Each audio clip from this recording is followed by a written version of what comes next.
Hello everyone, हाय। तो कैसे हैं आप सभी लोग? आशा करती हूँ आप सभी लोग बहुत अच्छे होंगे, अच्छे से आपकी पढ़ाई चल रही होगी। और कैसी चल रही है पढ़ाई, कुछ कमेंट किया करो, कमेंट में डाला करो, बताया करो, ताकि हम अच्छे से कम्युनिकेट कर पाएँ। ठीक है, देखो मैं हमेशा बोलती हूँ, या तो आप जीतते हो या तो आप सीखते हो। ठीक है, आइदर यू विन और आइदर यू लर्न।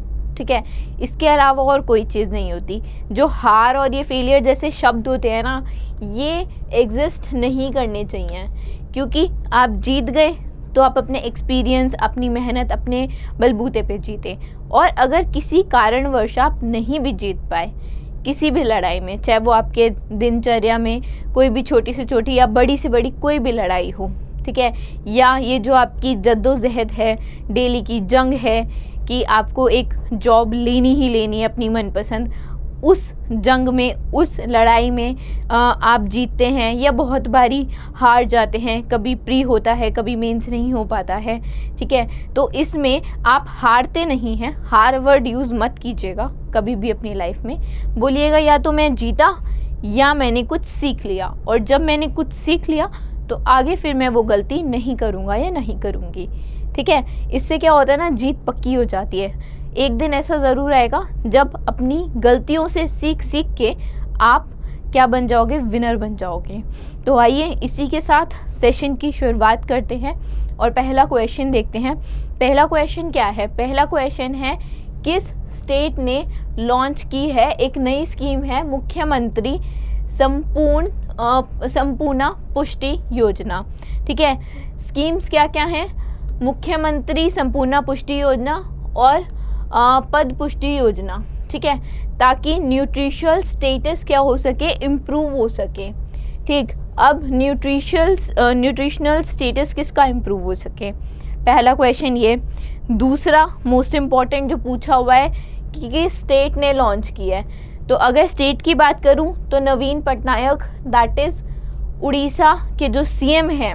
ठीक है, उड़ीसा स्टेट के जो सीएम हैं नवीन पटनायक जी, ठीक है, उन्होंने लॉन्च की है ये दो स्कीम्स, दैट इज़ मुख्यमंत्री संपूर्ण पुष्टि योजना और पदा पुष्टि योजना।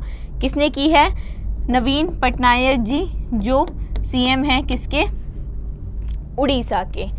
अब क्वेश्चन सेकंड था, यहाँ पे क्या पूछा था हमने कि इम्प्रूव न्यूट्रिशनल स्टेटस ऑफ किसका। ठीक है, किसका न्यूट्रिशनल स्टेटस इम्प्रूव करने के लिए, बेहतर बनाने के लिए, चाहे वो प्रेग्नेंट लेडीज़ हों, प्रेग्नेंट वेमेन हो, ठीक है, या एडोलसेंस गर्ल हों, जो एक बड़ी एज की, यू कैन से लड़की 12 से ऊपर, 14 साल से ऊपर की जो लड़की है वो हों, या बच्चे हों, ठीक है, चिल्ड्रन हो, बच्चे हों, इन सब का न्यूट्रिशियस स्टेटस और न्यूट्रिशनल स्टेटस बढ़ाने के लिए, इम्प्रूव करने के लिए उड़ीसा सरकार बेसिकली इन दो योजनाओं के साथ आई है।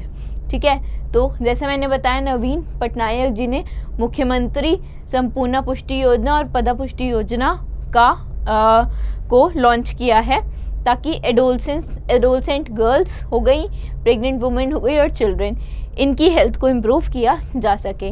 मुख्यमंत्री संपूर्ण पुष्टि योजना की अगर हम बात करें, ये बेसिकली न्यूट्रिशनल वैल्यू या न्यूट्रिशन वेलबींग पे कंसीडर करेगा वनरेबल्स ग्रुप के।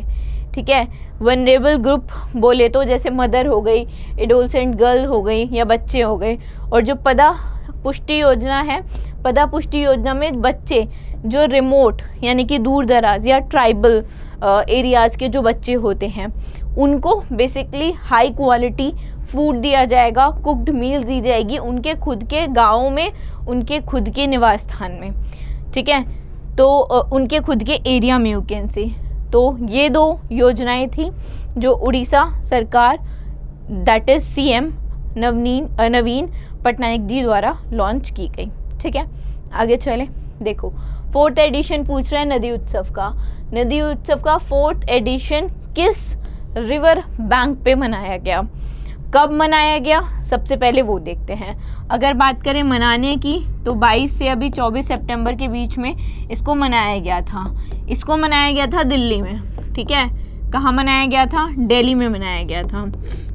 अब दिल्ली में या दिल्ली में मनाया गया था तो कौन सी रिवर हो सकती है? यमुना रिवर करेक्ट आंसर है इसका, ठीक है। यानी कि जो ऑप्शन बी है यमुना वो बिल्कुल सही आंसर है, ठीक है। अब ये तो अब मनाया गया यानी कि 2023 में, है ना। ये पहली बार कब मनाया गया था? ये पहली बार मनाया गया था 2018 में नासिक महाराष्ट्र में, ठीक है। तो पहली बार जो फर्स्ट टाइम है, पहली बार नदी उत्सव जो मनाया गया था फर्स्ट इन 2018, ठीक है, 2018 में मनाया गया था। कहाँ मनाया गया था? ये मनाया गया था नासिक में, ठीक है। कहाँ मनाया गया था? नासिक महाराष्ट्र में मनाया गया था, ठीक है ना। अच्छा, किस नदी के किनारे मनाया गया था? अभी तो यमुना नदी के किनारे है, तब 2018 में था गोदावरी नदी के किनारे, ठीक है। एक मिनट, ठीक है, गोदावरी नदी के किनारे मनाया गया था सितंबर में। यहाँ हमने लिखा था अगर ये गोदावरी है, ठीक है, और यहाँ अगर किसी को नहीं दिख रहा हो, दोबारा मेंशन कर दिया, दिल्ली में यमुना रिवर के बैंक पे, ठीक है। देखो कब, अभी 20 से 24 सितंबर 2023 में दिल्ली में यमुना बैंक के किनारे पहली बार मनाया गया। 18 में किसके किनारे? गोदावरी नदी के किनारे नासिक महाराष्ट्र में, ठीक है। 3 तरह की एग्जीबिशन, यहाँ पे 3 टाइप्स की एग्जीबिशन रखी गई थी। अच्छा, एक क्वेश्चन और अराइज हो सकता है कि ये मनाया ऑर्गेनाइज किसके द्वारा किया गया? तो national mission on cultural mapping of Indira Gandhi national centre for arts के द्वारा और जनपदा संपदा डिवीजन, इन दोनों के द्वारा इस महोत्सव को मनाया गया। 3 टाइप्स की एग्जीबिशन थी। पहली थी सांझी। सांझी एग्जीबिशन में क्या थे? 16 घाट के बारे में था, कंट्री के 16 घाट्स के बारे में था।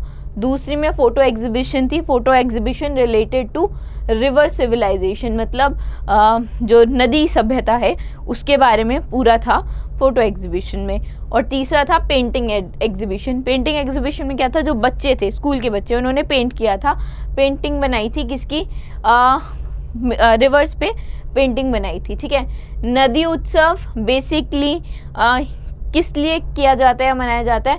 ताकि ये प्रमोट कर सके रिवाइन कल्चर को, मतलब रिवर के कल्चर को, उसकी ट्रेडिशंस को, उसके रिचुअल्स को, ठीक है, इन सब को प्रमोट करने के लिए नदी उत्सव मनाया जाता है।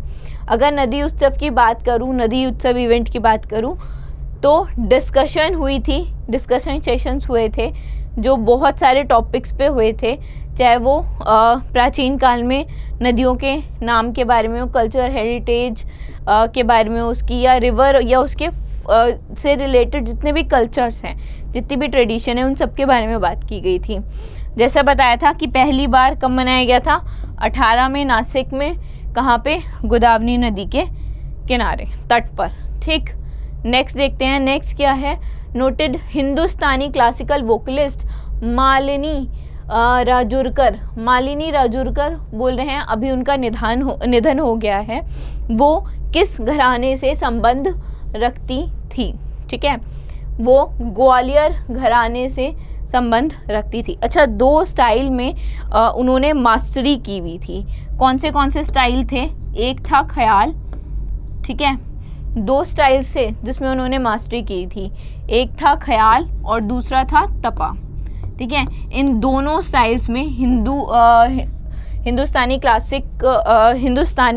क्लासिकल म्यूज़िक के इन 2 स्टाइल में, ख्याल और तपा, इन 2 स्टाइल में इन्होंने मास्टरी की हुई थी। तो पूछ ले किन 2 स्टाइल्स में इन्होंने मास्टरी की हुई थी, तो ख्याल और तपा, ये आपको याद रखना है, ठीक है। बेसिकली इनमें बहुत ही ज़्यादा एक्सपोनेंट थी ये, ठीक है, इसी के लिए इन्हें जाना जाता है, ग्वालियर घराने से संबंधित हैं, ठीक। She was non for her mastery इन ख्याल एंड तपा, और ग्वालियर घराने से संबंधित हैं। हैदराबाद में तेलंगाना में शी पास्ड अवे, उनका देहांत हुआ और 1941 में जन्म हुआ था राजस्थान अजमेर में, अजमेर राजस्थान में। अगर इनके अवार्ड्स की बात करें, इम्पोर्टेंट है, देखो संगीत नाटक अकादमी इन्हें मिला था 2001 में। तो पूछ ले कि इन्हें संगीत नाटक अकादमी अवार्ड कब मिला था? 2001 में। क्वेश्चन ये ना हो ग्वालियर घराने से रिलेटेड ना हो मान लो क्वेश्चन, और सिर्फ इतना पूछ ले कि अभी जो हमारी क्लासिकल वोकलिस्ट हैं मालिनी राजूकर, उनका निधन हो गया है, उन्हें संगीत नाटक अकादमी अवार्ड कब मिला? तो उसका आंसर होगा 2001। ठीक है, तो ऐसे क्वेश्चन भी बन सकता है। तो जितनी इन्फॉर्मेशन प्रोवाइड की जा रही है, बताया जा रहा है, वो सब इम्पॉर्टेंट है और सब आपको देखना है, सुनना है अच्छे से। नेक्स्ट है वर्ल्ड फार्मासिस्ट डे कब मनाया जाता है? तो वर्ल्ड फार्मासिस्ट डे जो मनाया जाता है वो 25 सितंबर को मनाया जाता है। अच्छा, इसकी थीम क्या है? थीम भी लिख लो, क्योंकि डे अगर बोलेगा, पूछेगा कि डे कब मनाया जाता है, तो थीम ना पूछे ऐसा नहीं हो सकता। ठीक है, तो थीम भी पूछेगा। तो थीम क्या है? Pharmacy strengthening. ठीक है, 25 सितंबर को मनाया जाता है और थीम क्या है? Pharmacy strengthening health system. ठीक है, फार्मेसी स्ट्रेंथनिंग हेल्थ सिस्टम इसकी थीम है अभी 2023 की। तो ये थीम याद होनी चाहिए। ठीक, फार्मेसी स्ट्रेंथनिंग हेल्थ सिस्टम। ठीक है, अच्छा, जो फार्मिस्ट होते हैं उनकी ज़रूरत और उनका योगदान, बेसिकली उसको रिकॉग्नाइज करने के लिए, उसको दर्शाने के लिए हम इस डे को मनाते हैं।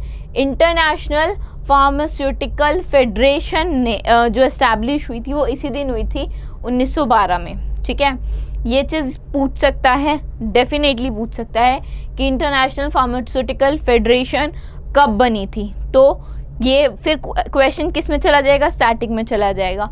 बट देखो रिलेटेड था ना उससे, तो जितनी भी इंफॉर्मेशन है सब इम्पॉर्टेंट है। तो अगर कभी पूछ ले इंटरनेशनल फार्मास्यूटिकल फेडरेशन कब बना, तो 25 सितंबर 1912 में। ठीक है, और अगर पूछे कि ये दिन पहली बार कब मनाया गया, तो पहली बार जो ऑब्जर्व किया गया 2010 में, पर जो एस्टैब्लिश हुआ था ये 2009 में हुआ था इंटरनेशनल फार्मास्यूटिकल फेडरेशन काउंसिल द्वारा टर्की में, और मनाया पहली बार कब गया? 10 में। ठीक है, थीम हमने देख ली, फार्मेसी स्ट्रेंथनिंग हेल्थ सिस्टम्स। ठीक है, नेक्स्ट देखो, when will India host 17th international congress on the chemistry of cement? जैसा आप पढ़ रहे हैं उसी की इम्पोर्टेंस को दर्शाने के लिए, केमिस्ट्री ऑफ सीमेंट की इम्पोर्टेंस को दर्शाने के लिए ये बेसिकली जो काउंसिल्स होती हैं वो कांग्रेस होती हैं, इंटरनेशनल कांग्रेस काउंसिल्स होती हैं, वो की जाती हैं। अब क्या पूछ रहा है कि इंडिया 17वीं international congress on the chemistry of cement कब हेल्ड करेगा? ये बिड हुई थी और इंडिया ने बिड जीती है 2027 के लिए। ठीक है, तो इंडिया अगर आप पूछें कि कब हेल्ड करेगा 17वीं इंटरनेशनल काउंसिल को, तो 2027 में। ठीक है, अब इंडिया ने क्या इससे पहले इसको कभी हेल्ड किया है? तो हाँ, 9th कांग्रेस काउंसिल को कब किया था? 1992 में। ठीक है, 1992 में इंडिया ने ये दिल्ली में, बेसिकली कहाँ पे? दिल्ली में हेल्ड हुई थी। तो दिल्ली ने होस्ट की थी 9वीं कौन सी? International congress on chemistry of cement. ठीक है, तो ये याद रखना कि पहले कब हुई थी? 1992 में हुई थी, 9th हुई थी, दिल्ली में हुई थी। अब 2027 में कौन सी होगी? 17वीं होगी। ठीक है, अच्छा, ये अनाउंसमेंट हुई है जो 16वां ऑर्गेनाइज किया गया था थाईलैंड बैंकॉक में, उसमें बेसिकली इंडिया ने बिड जीती है। 9th जैसे मैंने आपको बताया कि हेल्ड हुई थी। अच्छा, international congress on chemistry of cements की बात करें तो बेसिकली ये एक प्लेटफॉर्म है जो समराइज करता है state art of cement chemistry की स्टेट आर्ट को, ठीक है, और मेजर जो भी एप्लीकेशन या ट्रेंड्स हैं सीमेंट इंडस्ट्री में उस चीज़ को। ये जो कांग्रेस है बेसिकली 4 से 6 साल के बीच, ठीक है, 4 to 6 years, ये याद रखना कब कब हेल्ड होती है, 4 to 6 ईयर। कब से हेल्ड होना शुरू हुई, 1918 से लेकर शुरू हुई और 4 से 6 साल के बीच में ये हेल्ड होती है। परमानेंट अगर सेक्रेटरीट की बात करें डुसलडॉर्फ जर्मनी है, ठीक है, दोनों चीज़ पता होनी चाहिए। कब से शुरू हुई, 1918 से परमानेंट सेक्रेटरीट और 4 से 6 साल के अंतराल में होती रहती हैं, ठीक है। नेक्स्ट पे आए, नेक्स्ट देखते हैं। Who has been named 14th director of Bhabha atomic research centre. 14वां डायरेक्टर कौन बने हैं BARC Bhabha atomic research centre के? तो ये बने हैं विवेक बेसिन, ठीक है। ए जो आंसर है वो बिल्कुल करेक्ट है। अब इसमें एक ऑप्शन और है, अगर आप ध्यान से देखेंगे तो वो 13वें थे, इससे पहले थे, ठीक है। इनमें से कोई एक नाम ऐसा है जिसको सक्सीड करके विवेक बेसिन जो हैं वो 14वें डायरेक्टर बने हैं। अब किसको रिप्लेस किया है, किसको सक्सीड किया है, उनका नाम है अजीत कुमार मोहंते, ठीक है। अगर पूछ ले, करेक्ट आंसर तो ये है, ठीक है, ये करेक्ट आंसर नहीं है, A is the correct answer. अगर करेक्ट आंसर की बात करूं तो करेक्ट आंसर ए है, ठीक है, correct answer is a, that is Vivek basin. अगर मैं पूछूं किसको रिप्लेस किया, ना पूछे कौन बने, पूछ ले किसको रिप्लेस किया, तो अजीत कुमार मोहंते को रिप्लेस किया, ये पता होना चाहिए, ठीक है। नेक्स्ट पे चलते हैं, नेक्स्ट देखते हैं। नेक्स्ट है, ठीक है, रिप्लेस किया और जो इन्होंने, ठीक है, विवेक बेसिन के बारे में है। Basically he was serving as the scientist and director of nuclear fuel groups of BARC। Next देखते हैं, नेक्स्ट में क्या है, Indian coast guard pollution control vessel है, ठीक है, और इस वेसल का नाम क्या है, समुद्रा प्रहारी। समुद्र प्रहारी क्या है, एक पॉल्यूशन कंट्रोल वेसल है। इसने कैरी किया है एक pollution response table top exercise को, ठीक है। एक एक्सरसाइज हेल्ड हुई है, कहाँ पे हेल्ड हुई है वो बताना है और किस चीज़ के लिए हेल्ड हुई है। Basically pollution response table top exercise है ये, और पॉल्यूशन कंट्रोल वेसल जिसका नाम समुद्र प्रहारी है उसने कैरी आउट की है। अब क्वेश्चन वही है कि ये एक्सरसाइज कहाँ डेमोन्स्ट्रेट हुई, तो ये खलोंग तोयपोर्ट, ठीक है, खलोयतोंग बंदरगाह थाईलैंड में हुई है, ठीक है, बैंकॉक थाईलैंड में ये एक्सरसाइज हुई है, ठीक है। बेसिकली इस एक्सरसाइज का पर्पस ही वही था कि ये एक्सरसाइज डेमोन्स्ट्रेट कर रही थी या डिवाइस कर रही थी या टेस्ट कर रही थी थाईलैंड के maritime population response contingency plan को, ठीक है, किसके कोलैबोरेशन के साथ, ICG के। समुद्र प्रहारी जो बनाई गई है वो ABJ शिपयार्ड लिमिटेड गुजरात के द्वारा बनाई गई है, ठीक है। तो समुद्र प्रहारी नाम याद रखना, ठीक। नेक्स्ट चलते हैं, नेक्स्ट देखते हैं।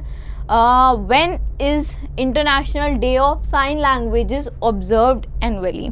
हर साल international day of sign language कब मनाया जाता है? ये मनाया जाता है 23 सितंबर को, ठीक है। कब मनाया जाता है? 23 सितंबर को मनाया जाता है। साइन लैंग्वेज कौन लोग यूज़ करते हैं? The people who are not able to listen, जो सुन नहीं पाते बेसिकली, ठीक है। तो उन लोगों के वो साइन लैंग्वेजेस यूज़ करते हैं, हाथों से, फेशियल एक्सप्रेशन से, ठीक है, अपनी लैंग्वेज में वो साइन लैंग्वेज में वो बात कम्युनिकेट करते हैं। तो उन्हीं के लिए 23 सितंबर को international day of sign languages जो है वो मनाया जाता है। अच्छा, ये पहली बार कब मनाया गया?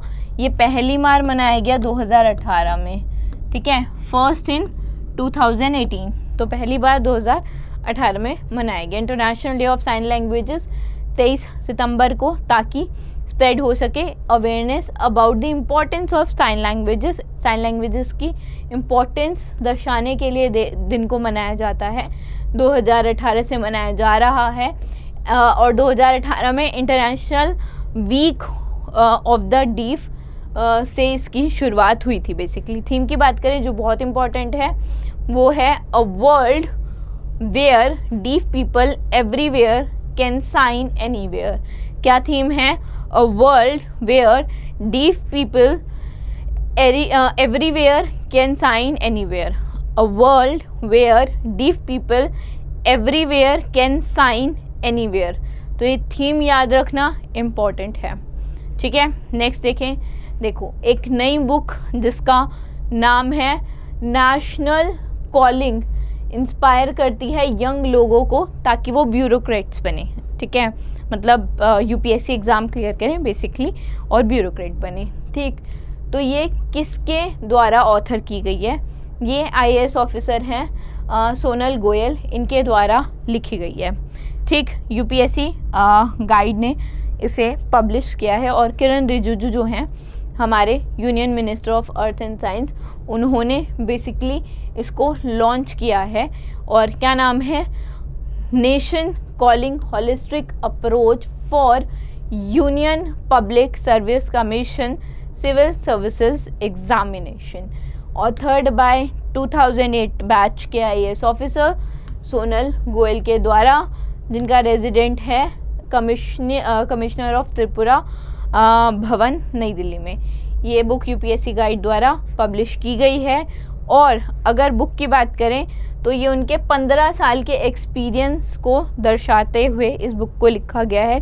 15 साल का एक्सपीरियंस बताया हुआ है ताकि जो यंग पीपल हैं, यंग लोग हैं, यंग जनरेशन है हमारी जैसी, वो इंस्पायर हो और ब्यूरोक्रेट बनने के लिए वो एनरोल करें या फिर वो एग्ज़ाम दें या वो पढ़ें या और प्रेरित हों, ठीक है, यूपीएससी के एग्ज़ाम को देने के लिए और प्रेरित हों, ठीक है। बेसिकली बुक को इसीलिए लिखा गया है। नेक्स्ट पे चलते हैं, नेक्स्ट देखते हैं। इंडियन कोरियोग्राफर हैं सरोज वैद्यनाथन, इनका भी अभी निधन हो गया है। ये किस इंडियन क्लासिकल डांस से संबंधित हैं? तो ये संबंधित हैं भरतनाट्यम से। किससे संबंधित हैं? भरतनाट्यम से संबंधित हैं। जो सरोज वैद्यनाथ हैं वो कोरियोग्राफर हैं, गुरु हैं, नोटेबल एक्सपोनेंट हैं किसकी? भरतनाट्यम के। और अभी इन्हें ये लिम्फिया डिजीज़ होता है, lymphoma disease, sorry, basically kind of a cancer होता है, ठीक है। तो लिम्फोमा डिजीज़ से ग्रसित थी, तो इनका निधन हो गया है। बॉर्न ये हुई थी कर्नाटका में। इन्हें पद्मश्री मिला है 2002 में, ठीक है, और इन्हें पद्म भूषण मिला है 2013 में। ये दोनों याद रखना, पद्मश्री 2002 में और पद्म भूषण 2013 में, ठीक है। इनकी कुछ किताबें भी हैं, किस पे? कुछ भरतनाट्यम पे, डांसेस पे, इन सब पे हैं। तो भरतनाट्यम और कार्नेटिक म्यूजियम पे इनकी कुछ किताबें हैं जिनका नाम है the classical dances of India, ठीक है। यहाँ से आपको देखना है the classical dances of India, Bharatanatyam and in depth study, Bharatanatyam and in depth study, Karnataka Sangeetham और द साइंस ऑफ भरतनाट्यम, ठीक है। कितनी बुक्स हो गई? Classical dances of India, Bharatanatyam and in depth study, Karnataka Sangeetham और the science of Bharatanatyam. 4 books याद रखनी है। पद्मश्री 2002 में, ठीक है, और पद्म भूषण 2013 में, ठीक है।